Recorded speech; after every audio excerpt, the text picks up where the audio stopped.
I am Carl Jung, and I am dead, as evidenced by the fact that I am appearing in black and white, and the fact that this conference bears my name.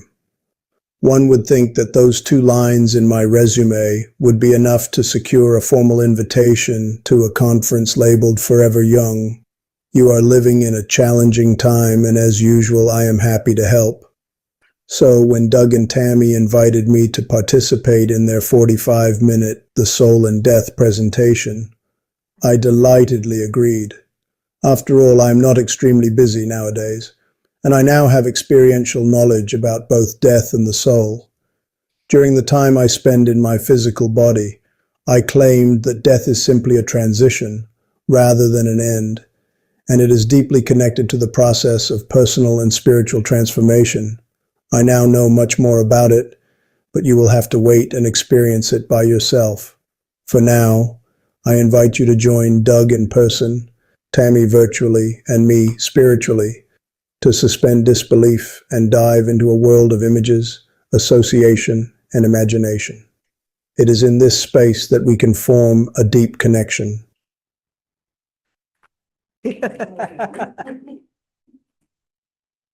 Okay. So how do we do that? We have people on, I think I can see one person.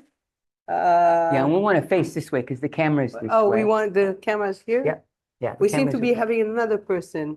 Hello. Yeah, okay.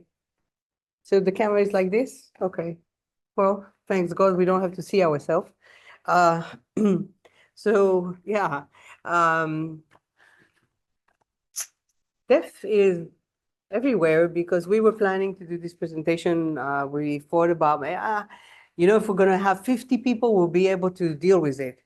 So we have you guys, and we're very happy that we'll get to play together. We did a short, very short introduction about play, about the concepts that are related to play, history of play, archetypal, contraindication, possibilities, and question you have about play, which we sum in one sentence. Play is enlivening, it's part of life. That's why we use it to deal with the archetype of death. So, yay. I'm going to be transparent about our plan, and so we can then decide what we want to do, because we're going to co-create this all together. Our plan was this. We're going to do dramatic resonances based on Jung's essay, The Soul and Death. We have some of the text over here. We have lots of images. We are going to start with an enactment that Tami and I are going to actually do, a scene from a television show. And then we're going to play resonances based on that scene. That's how we're going to start. We're going to focus on 2 streams from the essay.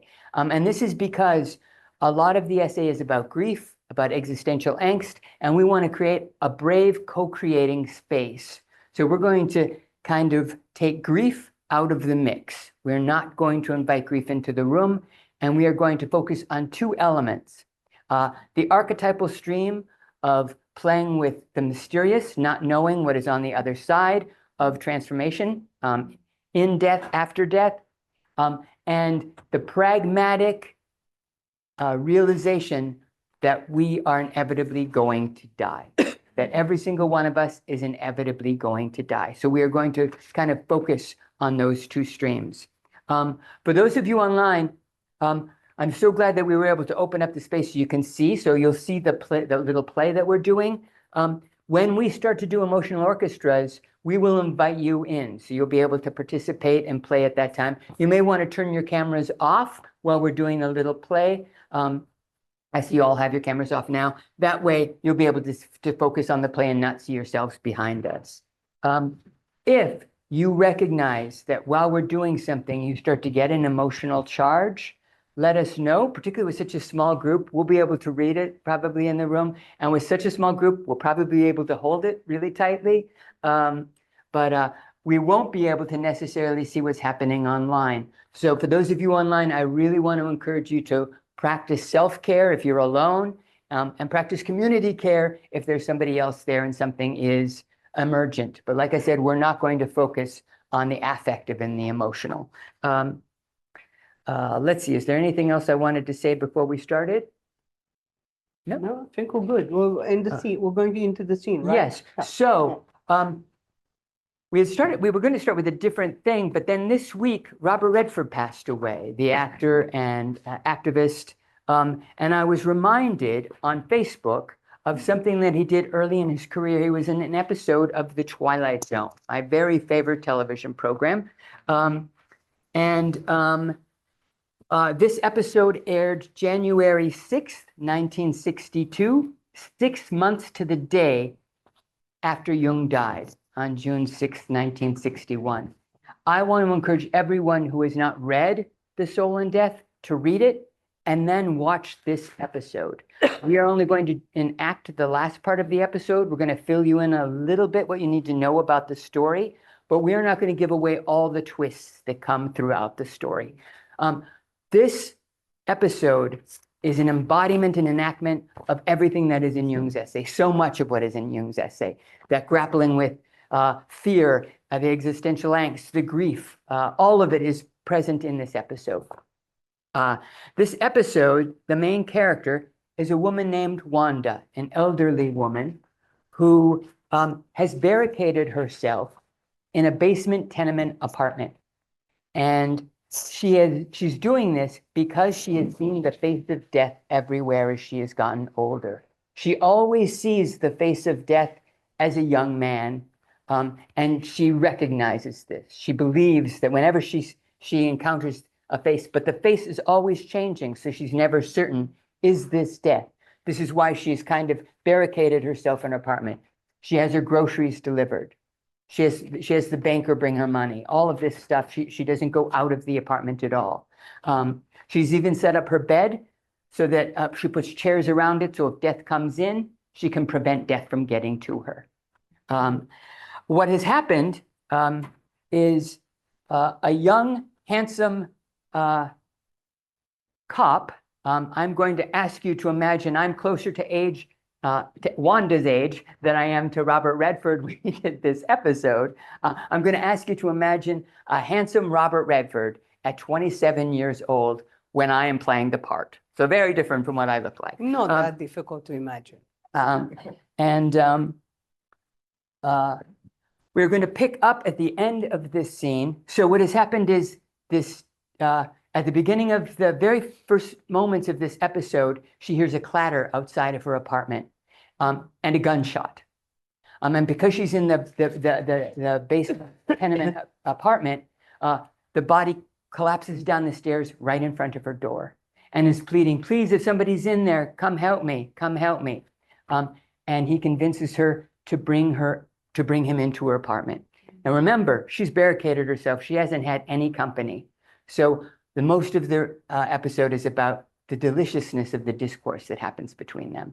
That's a reason to watch it. Right now, we're going to jump to the end of the episode.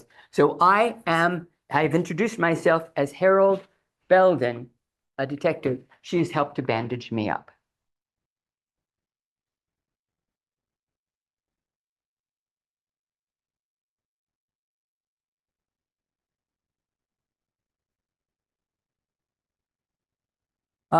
Let me set up exactly what happened the moment before. Yeah. I have instructed her to look in the mirror. Something has happened. I don't want to give it all away. Something has happened. I have instructed her to look in the mirror because I am sitting behind her. She does so, and she can't see me on the sofa. And that's where we're going to start our scene. Okay? You tricked me. It was you all the time. Yes, I tricked you. But why? The moment I let you inside, you could have taken me anytime. But you were nice. You made me trust you. But I had to make you understand. Am I really so bad? Am I really so frightening? You've talked to me. You confided in me. Have I tried to hurt you?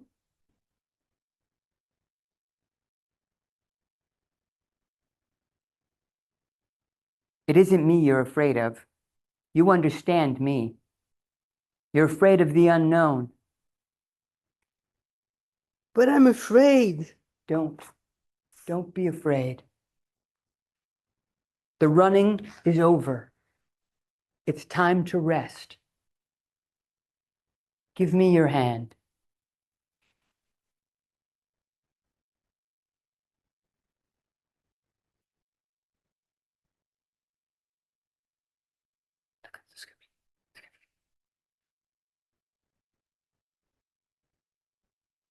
Trust me. You see? No shock, no engulfment, no tearing asunder. What you have feared would come like an explosion is like a whisper. What you thought was the end is the beginning. When will it happen? When will we go? Go? Look, it has already begun. That's the end of the scene.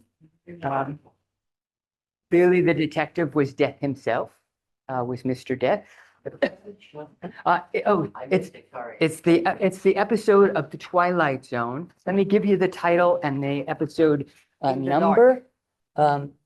It's from January 6th, 1962. Robert Redford, who passed away this past week, played the character that I was playing. And the episode uses a lot of the themes that are in the essay that we're going to be also exploring today. It is the 16th episode of season 3, and it is currently on Amazon Prime. And a lot of the libraries also get a lot of those, like Canopy, if you're get the things that are on Amazon Prime as well. And the name of the show is Twilight Zone? The Twilight Zone. It is an amazing program. It is my very favorite program. Before I became a drama therapist, I was a screenwriter. I wrote for another anthology show called Tales from the Crypt that was on HBO in the early 1990s. Kind of more edgy than Twilight Zone. Twilight Zone was dealing with issues of racism all long before it was entering in the mainstream. Great show. But we're going to shift now into riffing off of these scenes. Right. The scene that we just did. I'm wondering how we want to do this. We've got 4 people, so we could each use 2, or we could each do 1 with all 4 people and the people online. Are you all willing to play? Yay! Online, turn your cameras on if you're willing to play. It's okay to witness and not. It's okay to, I'll look at you when I'm talking to you and not to the screen that I'm about to see you. It's okay to witness and keep your cameras off. We encourage you, if you want to play, turn your camera on. Primarily, we will be asking you to vocalize something online, and the people in the room will be doing more embodied things, some more embodied things, okay? So if you're wanting to play, turn your cameras on, and we will, okay. Shall I You go first? Okay. So what we're going to do, these are called dramatic resonances. Think of it this way. You have an impetus. It can be a poem, it can be a song, it can be a story, and it's like a pebble that is dropped into a body of water. And then dramatic resonances are the ripples that come out of it. And there are different themes that you can use in these ripples. So you can do something around people's personal reactions to the story. You can do cultural amplifications of the story. So it is kind of like embodied dramatic active imagination and amplification. So that's kind of what dramatic resonances are. So what we're going to do is we're going to take the scene we just did, we're going to deconstruct it and make something else out of it, okay? Use the script. I'm going to focus on the experience of Mr. Death, and Tami's going to focus more on the soul, or Wanda in our scene. So I've printed out some of the script, and I'm going to assign people either lines, probably the people, I don't know how we're going to do. Well, we see the people, the people that are online, and we see you. Are you willing to donate your voice to this? Just Yes. raise your hand. Yeah, I asked them. Yeah. So okay, good. I'm wondering how to conduct them. So this is, I'm going to be doing what's called an emotional orchestra. So I'm going to give everybody lines or sounds. You're going to get to choose, but I'm going to give you things to choose from. So Joan, if I'm going to be directing you, I'm going to give, can you see this? 4? Can you see my camera? You know what? Since there's 2 of you, Joan, if I'm conducting you, I'm going to hold 4. I'm going to hold my right hand up to the camera. And if I'm conducting you, Mary, I'm going to hold up my left hand, right? So this hand is you, Mary, and this hand is Joan. Joan and Mary, I'm going to give you some choices of some lines you can say. These are things that I said, my character said. The one that I know I really want to have in the enactment, there's only one that I know I want to have, and that is, give me your hand. Do one of you want, are one of you, Mary or Joan, comfortable saying, give me your hand? That would be your line, okay, Joan? So give me your hand. Whenever Joan says, give me your hand, everyone in the room, and Mary, you can say it too, right after Joan says it, we're going to say, give me your hand, give me your hand, give me your hand, give me your hand. So we're going to get quieter as it progresses. But we're going to kind of do an echo of Mary's line, right? Is it Joan or Mary who's going to do Joan. give me your hand? Joan. Okay, so Joan, we'll always echo you afterwards. Okay. Okay. I will conduct you by putting my right hand up. Okay. Hi, Helge, do you want to join us and play? Maybe. Okay. We're doing a dramatic resonance based on the Twilight Zone scene we just did, which resonates from the has a lot of the elements from the essay that we're going to be featuring in the second half. Other lines I would like to possibly use. You see, no shock, no engulfment. You see, no shock, no engulfment. That's one line, one possible line. Trust me is another line that we could possibly use. I had to make you understand. All of these things are what Mr. Death actually says in the episode. This is a great line. You can type it in, and so you have it on the screen. For those of you in the room, if you want to do one of these lines, we have the little paper, so you'll have the script in front of you. What you feared would come like an explosion is like a whisper. This is when she took Death's hand. What you feared would come like an explosion is like a whisper. Tami and I had enacted the scene earlier. Doug, you can give me a sentence too. Oh, okay. The running is over. The running is over. Another great line. So that's probably enough lines. Oh, let's do this one too. It's time to rest. It's time to rest. So those are the lines. It's time to rest. The running is over. You see, no shock, no engulfment. I had to make you understand and trust me. Oh, and what you feared would come like an explosion is like a whisper. So, Joan, you have your line, Mary. Is there one of those lines that really resonated with you? I had to make you understand. I had to make you understand. Beautiful. Okay. I'm going to take those ones out. Give me your hand. And I had to make you understand. So you're assigning lines? Yes, I'm going to put them out here, and all of you can choose one. So those are the lines. There are other things you can do as well. So we are going to have a heartbeat. So if somebody wants to do a heartbeat on the tambourine.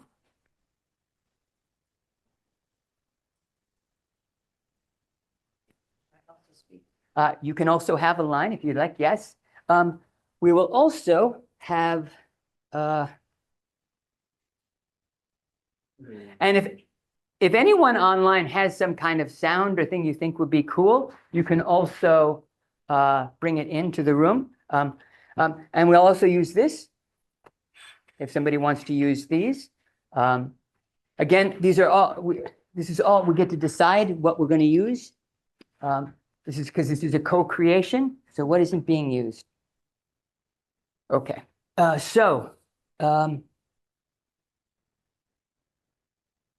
am going to, yes. Can we have everybody sit in this section here? Tami, can I have you come over, sit here?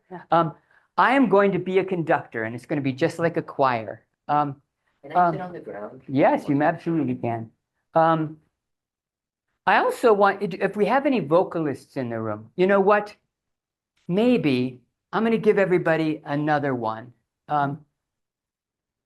Over here, if I go like this, and Mary, you can join in this if you'd like. If I go like this, go, ah.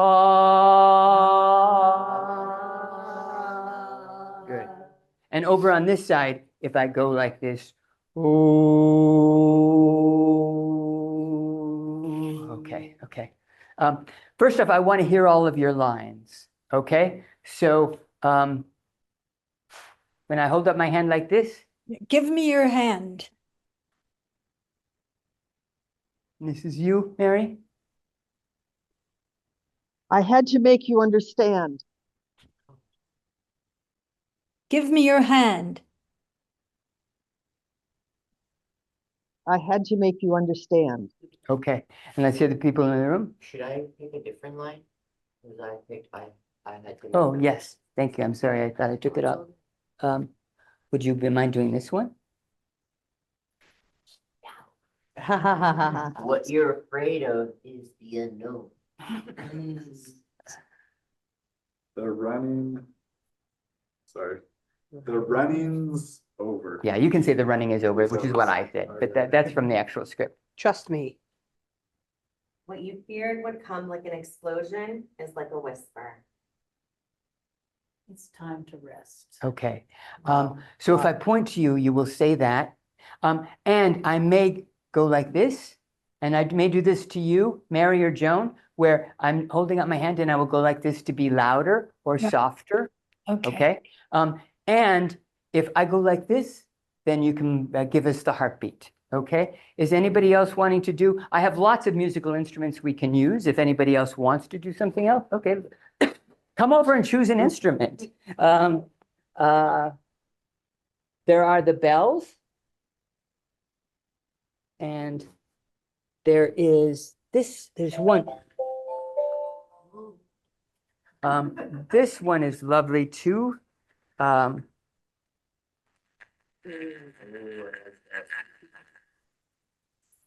you. Okay. Just so you So- know, I cannot, so if Joan speaks, then it's on speaker view and her picture pops over whatever you're signaling to me, so I cannot thank you, see Mary. it. So you'll want to change out of speaker view.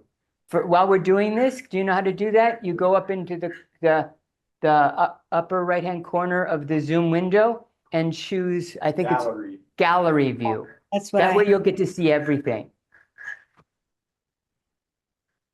Okay, then I only see you in a very small place. Oh. Yeah, that's okay, because I'm the one you really need to see. Okay, Because I'm the conductor. That'll work. Okay. Okay. Because you can see everybody else in small, but then you'll see when I'm pointing for you, right? So I'm just gonna make sure that we all we understand this. So I'm just gonna call on each of you before we actually do it. give me your hand. I had to make you do it.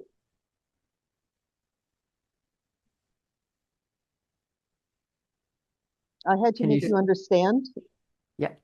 And then It's time to rest. What you feared would come like an explosion is like a whisper. Trust me. Trust me. The running's over. What you're afraid of is the unknown. What you're, exactly. So, but I might go. okay, what you're afraid of is the unknown. Okay. And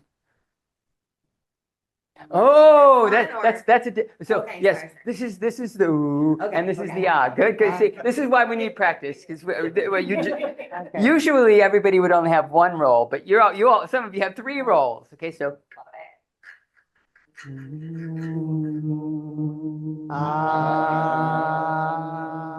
ah.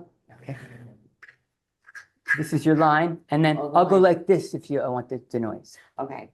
It's hard because it's a cognitive. What now? What? What you feared would come like an explosion is like a whisper. What you feared would come like an explosion is like a whisper. What you feared would come like an explosion is like this. Oh, nice. Okay, and then. Beautiful. Okay, I think we. Oh, and Oh, lovely. Okay, let's see how it works. What's lovely, I want you to keep your eyes on me because what is lovely is when you're doing a line, having it repeated multiple times.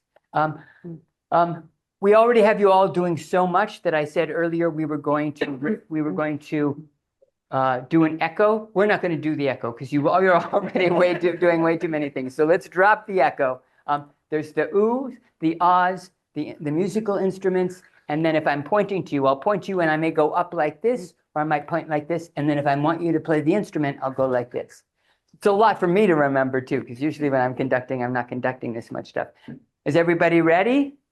Yes. What's also really interesting, and I may be pointing to two people at the same time, right? And I will want you to say your lines. I might even point to all of you so that you're all speaking at the same time, because what we're doing is we're creating a tone poem based on this piece we just watched, okay? Everybody ready? Yes. Okay. Give me your hand. Give me your hand. Give me your hand. I had to make you understand. I had to make you understand. trust me. Trust me. What you feared would come like an explosion is like a whisper. The running's over. The running's over. What you're afraid of is the unknown. Trust me. What you're afraid of is the unknown. It's time to rest. It's time to rest. What you feared would come like an explosion is like a whisper. What you feared would come like an explosion is like a whisper. I had to make you understand. Give me your hand. Give me your hand. I had to make you understand. Give me your hand. I had to make Give me you your understand. hand. Trust me. Trust me. Give me I your had to make you understand. The running's over. The running's over.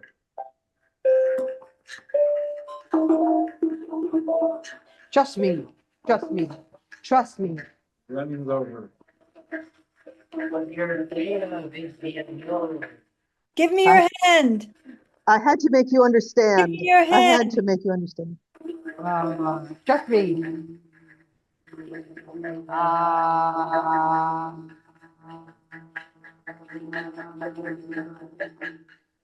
Give me your hand. Beautiful. That is Okay. an emotional orchestra. Oh. Thank you all. That was a cognitive load for all of you. Thank you so much. You did a beautiful job. And Staved off Alzheimer's. and I will pass it over to Tami. Okay.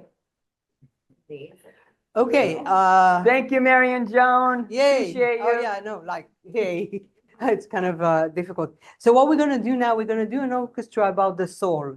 And we're not necessarily going to use the sentences that Wanda used in the episode, but what you relate to if you think about the encounter of a soul with death.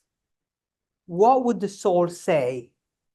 Think about, do you have an idea? We'll start with Joan. Do you have an idea whatever comes to mind, what soul can say when soul realizes death is coming? I'm afraid. I'm afraid. Good, I'm afraid. Mary? A sentence that soul might say when Yes, finally. finally, yeah? What did you say, Mary, finally? Yes, finally. Yes, finally. Yes, finally.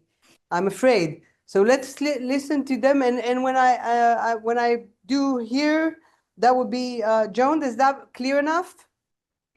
So your left hand. It's my left hand, yeah, the Yeah. one with all the rings on. Okay. Okay, I'm okay, afraid. this one. Yes. Okay, so, yeah, let's try those two, okay? I'm afraid. Yes, finally. I'm afraid. Yes, finally. Yes, finally. I'm afraid. Yes, finally. Thank you. Okay, we got that. Okay, so we're gonna do that. So that we're gonna keep that, and we're gonna get everybody to join. Okay. Yeah, Okay. What would the soul say when death is coming? I am ready. I am ready. Okay, and you have this, the instrument. So I am ready. So Don't resist. don't resist. I am ready. Don't resist. We will need you, Joan. Doug, I've had a good life. I had a good life. Where are we going? Where are we going? At last. At last. Okay. So you remember you just kind of feel those sentences. Death is coming. And you have your first dialogue with death. Okay? As the soul. And you have the instrument. So when I'm down, it's instrument. So I can down here, down here, down here. Oops. Okay, down here, your instrument. Yeah, Yes.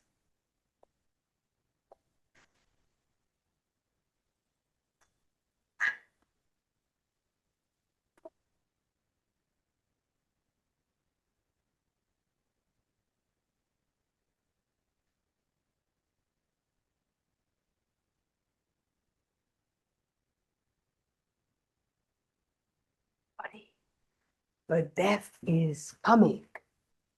I'm afraid. Yes, I'm ready. I'm ready. I'm ready. I'm ready. I'm ready. Don't resist. I'm ready. Don't resist. Don't resist.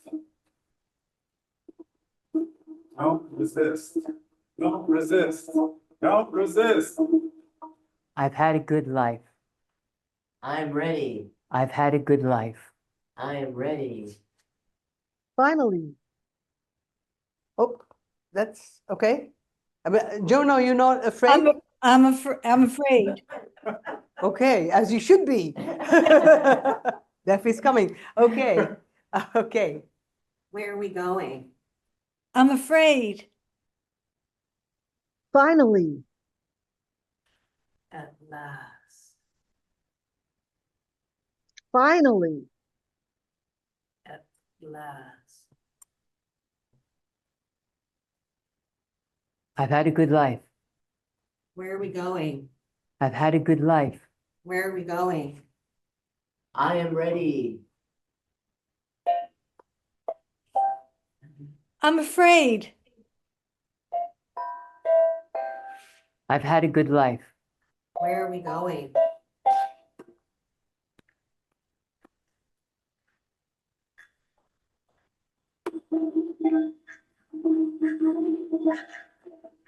I'm afraid. I'm afraid. Finally.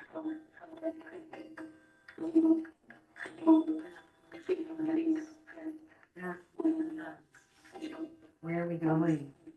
I've had a good life. Don't resist. I am ready. Don't resist. I am ready.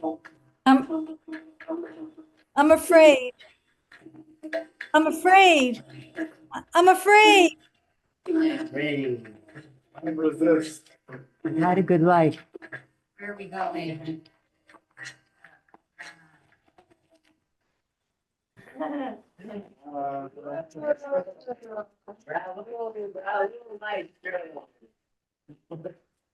Thank you.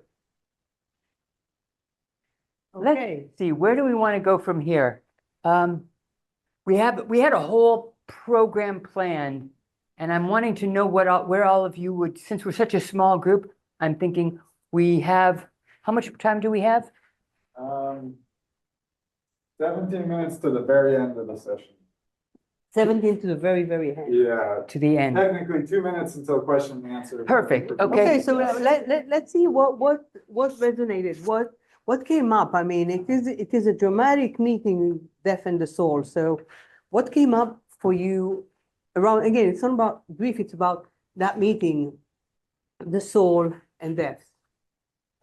And see is there anything that comes up that you just kind of like, your soul wants to express or a soul wants to do? Yeah, I'm feeling some emotion. I kind of have no idea why. I'm not sure if it has to do with death or grief or just kind of like participating in like an expressive activity, but in this little community. Right, and being part of an orchestra. Right, yeah, it feels like good emotion, like yeah. Emotion, but good emotion. Joan raises her hand. Go ahead, Joan. Yeah, what came up for me is grief because I am grieving. I lost my husband very suddenly in December of 23, and I'm still working on it. But some of the responses, it mustered up my own feelings. I've been thinking about death a lot because of that. And some of the chosen expressions really resonated and were actually therapeutic. Yeah. Thank you. Thank you. I love the broad range of responses that we had and really like holding all of these different reactions and different emotions. And I loved how when different, phrases came together, the meaning was altered and transformed. Yeah, and also like sentiments that like we don't always allow ourselves, or I don't always allow myself to really feel and really say. Being caught in the myth of like the self as, control over things, kind of in that way. So.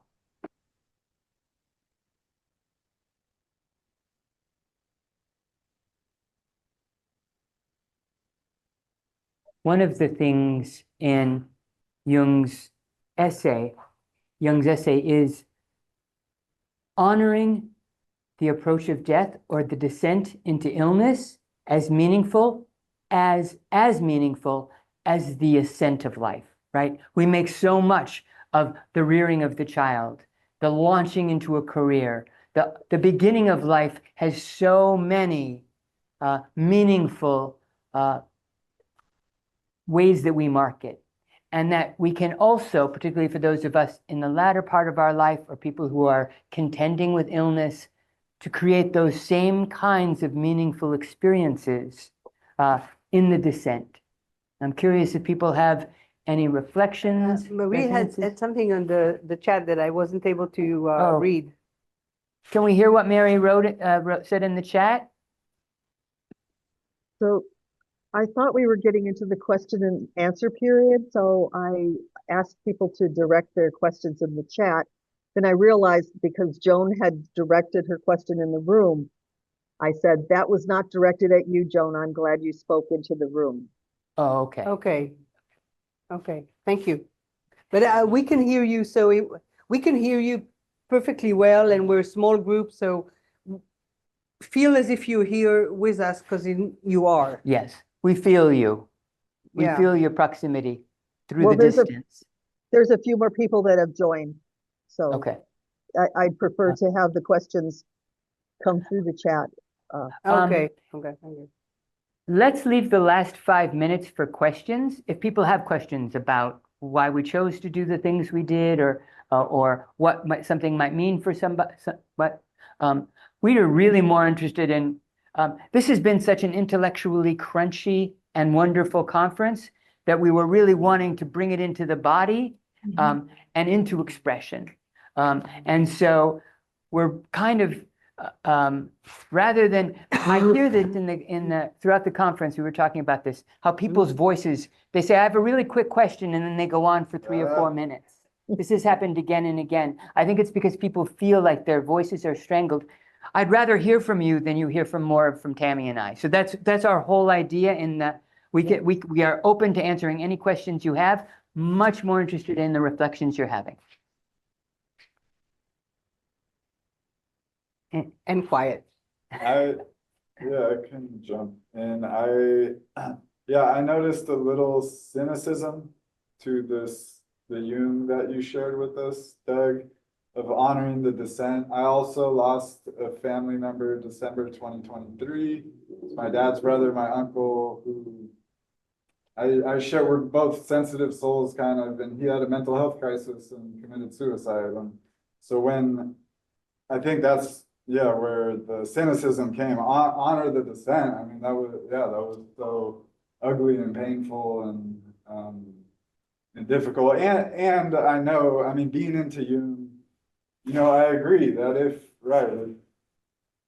we saw things differently in this way, that might have avoided the whole situation in the first place. But anyway, just to share that. Yeah, Nathan, Jung isn't suggesting that of loved ones. He's suggesting it of the person who's dying. Because I think that's why when I was talking about it earlier, grief is a personal, lifelong process. I'm a queer man who came out right at the advent of the AIDS crisis. My entire early adulthood was death.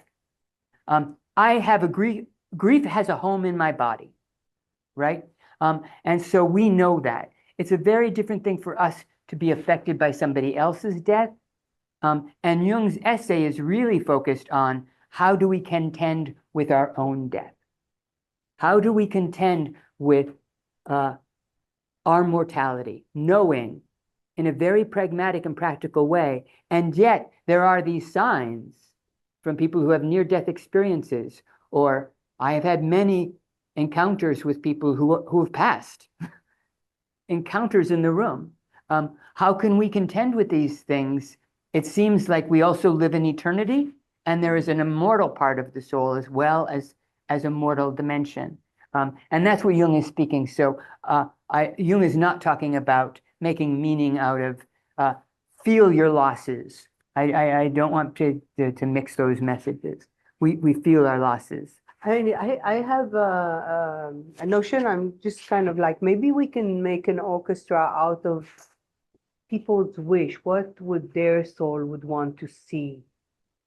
Lovely. Is okay with everybody? Like, what is, would take like a minute to go in, like, feel what would your soul say when the time would come? And it would come, I mean, unavoidably. Can we do an orchestra without a conductor, where we all just say the things spontaneously? Yeah. As we say, we'll go around so we can hear everyone's, and then we'll spontaneously so that we can do it. And if you've got an instrument, and the instrument too, feel free to, and if you've got noisemakers or things at home, feel free to use those. Or your own voice. Or your own voice. We're trying to come up with, like, what's the? Yes. Will you say the prompt again, Tami? What would it, we will take a moment, just close your eyes for a second. And just connect to the essence of you. The essential I. The one that we don't know where it came from. And we don't know where it's going to. What would that soul, essential I, would want to say right now, imagining death is approaching, as it always does? Just see whatever emerging, whatever, respect whatever comes up or whatever feels right at this moment. Let's go each one with the sentence that came up for us. Here I am, Mom. And I'm not finished. I don't know. Help me. Personalities come and go, the soul is everlasting. How much of this did I choose beforehand? How much of this I lived did I choose beforehand? Where am I going? I can see clearly.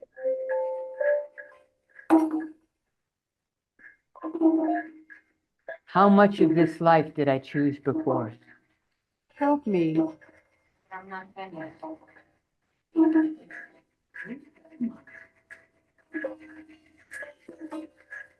How much life did I choose beforehand? Help me. Where am I going? Things come and go, the soul is everlasting. And it's okay to talk over each other. I can see clearly. Help me. Help me. I'm not finished. I don't know. How much of this life did I choose beforehand? I can see clearly. Where am I going? Help me. How much of this life did I choose beforehand? I can see clearly. Where am I going? I can see clearly. Help me. I don't know. Lovely. That was a lovely. Oh, wow. Phew. Wow. We I'm have- so glad we're having this, honestly, because yeah, we were so in our heads, and this is like such a great contrast. Yeah. Yeah. And just I would invite you, put your hand on your heart and thank yourself for whatever came up for you and showing up to an encounter that is not yet, but will come.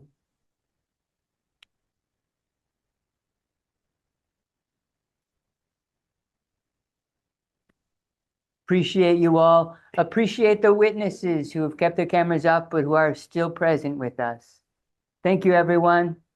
We have 5 minutes if anyone has any questions. Okay. Yeah. 4 minutes. Okay. Any questions? Reflections.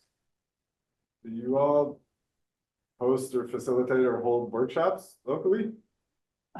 Yes, I do. Yeah. I'm from Alaska. Oh, that's right. That was in your introduction. What? Yeah. I know. Yeah. Wow. Yes. Thank you for coming. We went to school together here 25 years ago. 20 years ago. Wait, 20 come years on, ago. yeah. Death will come, but but just, Yes. And No. now I teach here. Yeah, in Yeah. the drama therapy program. Is that what you studied? Yes. Drama Drama therapy. therapy. Yeah.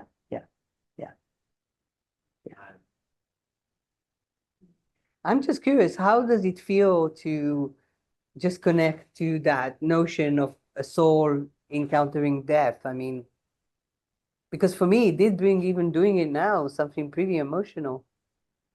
So I'm wondering, I'm just curious about what did it stir in each of you?